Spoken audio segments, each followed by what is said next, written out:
আজ আমি তোমাদের বলবো হোস্টেল লাইফের এক দুঃখপূর্ণ বেদনাদায়ক ঘটনা, যেটা দেখার পর তোমরা বলবে मुझे अपने घर जाना है मुझे घर जाना है।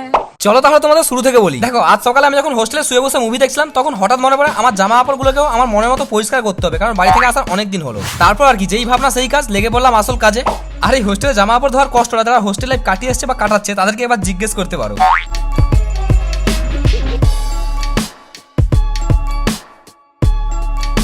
যাই হোক, চলো এখন এগুলো ডোবানো হয়ে গেছে, এবার একটু জল খাক। তারপর তো আমি বিন্দাস বসে মুভি দেখছিলাম, কিন্তু হঠাৎ মনে পড়ে আমার জামা কাপড়গুলো এখনো কাঁচা হয়নি, ওগুলো ডোবানো হয়ে গেছে। আর এখানে এসে দেখি এগুলো তো জমে পুরো আইসক্রিম হয়ে গেছে। যাই হোক, তারপর বেশি কথা না বাড়িয়ে লেগে বললাম দেশের কাজে। গাইস, এই সময় আমার বয়সী ছেলেমেয়েরা ইউটিউবে এসে কাপল ভ্লগ বানাচ্ছে, আর এদিকে আমায় দেখো।